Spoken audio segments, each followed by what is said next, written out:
இந்த வீடியோ பாருங்களேன். இந்த வாரம் காஞ்சி கிடைக்கிறாரு தமிழ் சரகு ஒரே காரம் கோழிக்காலும் கோழி தலை நானும் விடமாட்டேன். என்ன பண்ற பொசிஷனுக்கு பண்ணிட்டேன். இவங்கெல்லாம் என்ன சொல்லி திட்டுதுன்னே தெரியல. ஒரு நேரத்துல கெட்டு போனோம்னாக்கா யாராச்சும் ஒரு ஃப்ரெண்டு தெரிஞ்சு அவன் நம்மள வந்து இதை பண்ண மச்சான் சொல்லி அப்படியே கெட்டு விடுவானுங்க. அப்படிதான் கெட்டு போயிடும். ஆனா இப்ப கெட்டு போறதுலாம் வந்து நாகரிகமா கெட்டு போறாங்க. அதாவது வீடியோஸ் பார்த்தா போதும், எல்லாமே இருக்கு. சிகரெட்டு ஸ்மோக் பண்றது, குடிக்கிறது, என்னென்ன பண்ணணுமோ எல்லாத்தையுமே வந்து வீடியோ எடுத்து போட்டு இருக்கானுங்க. அதையும் வேற லைக் பண்றானுங்க, ஃபாலோ பண்றானுங்க, ஷேர் பண்றானுங்க. அதுல பாத்தீங்கன்னா அவ்வளவு லைக்ஸ் கமெண்ட்ஸ் இருக்குது. இதெல்லாம் பார்க்கும்போது என்னடா நல்லது இருக்கணும் நல்லது பண்ணணும் சொல்லிட்டு கமெண்ட்ல சொல்றீங்களே தவிர அதை நீங்க யாரும் லைஃப் எடுத்துக்க மாட்டீங்களா? அப்படி பண்றவங்க ஏன் லைக் பண்றானுங்க?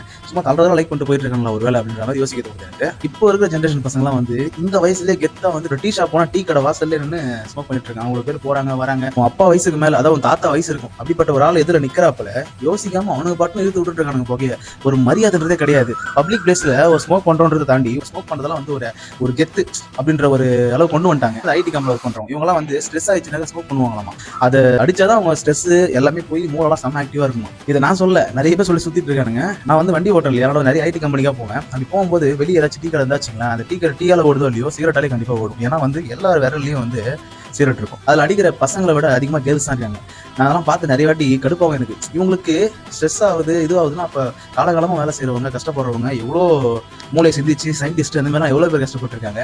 அவங்களெல்லாம் ஸ்ட்ரெஸ் ஆகாதா? இல்ல அவங்கலாம் வந்து இந்த சிகரெட் அடி சொல்லி ரெஃபர் பண்ணிருக்காங்களா? இதெல்லாம் அடிங்க, இதெல்லாம் அடிச்சீங்கன்னா உங்க ஸ்ட்ரெஸ் எல்லாம் ஃப்ரீ ஆகி நீங்க வந்து பெரிய இடத்துக்கு நீங்க வந்து சீக்கிரமா வந்து அப்டேட் ஆகி போகலாம் சொல்லிட்டு சொல்லி கொடுத்துருக்காங்களா?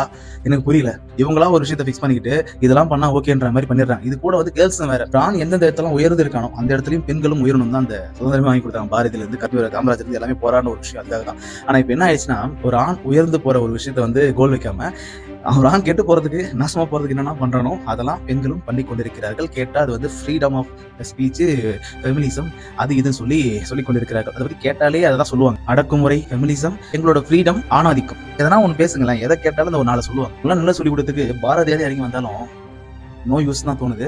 நல்ல விஷயத்துக்கு லைக் பண்ணுங்க. உங்களோட பொண்ணான லைக்ஸை நிறைய பேர் போராடி கஷ்டப்பட்டு எஃபர்ட் போட்டு வீடியோ போட்டுட்டு இருக்காங்க. அவங்களுக்கு லைக் பண்ணுங்க. நீ கொடுக்குற லைக்ஸ் ஃபாலோவர்ஸ் யாரை வளர்க்குதுன்றது முக்கியம். எத்தனை பேர் அழிக்குதுன்றது கிடையாது. முடிஞ்ச வரைக்கும் லைக் அண்ட் ஃபாலோ பண்றவங்க, ஷேர் பண்றவங்களாம் எதை நம்ம ஷேர் பண்றோம், இது வந்து ஒரு பாய்சன், அந்த பாய்சனை நம்ம ஷேர் பண்றோமா அப்படின்னு யோசிங்க. லைக் பண்றவங்க இது வந்து ஒரு டீ, அதை லைக் பண்றோமா அப்படின்னு யோசிங்க. நல்லதை என்கரேஜ் பண்ணுங்க, நல்லதை பேசுங்க, நல்லதை பண்ணுங்க, நல்லதை வந்து ஷேர் பண்ணுங்க, நல்லதை சொல்லுங்க. அதை விட்டுட்டு சும்மா கண்டதெல்லாம் பண்ணிட்டு அப்புறமேட்டுக்கு இந்த ஜென்ரேஷன் ஆயிட்டு சொல்லி பிரயோஜனமே கிடையாது. நம்ம ஒழுங்கா இருந்தா நம்ம சுத்தி இருக்கிறது ஒழுங்கா இருக்கும். நம்ம பார்க்காமலோ ஷேர் பண்ணாமலோ பேசாமலோ விட்டு வச்சிங்களேன், ஆட்டோமேட்டிக்கா இறங்கி வந்துருவாங்க.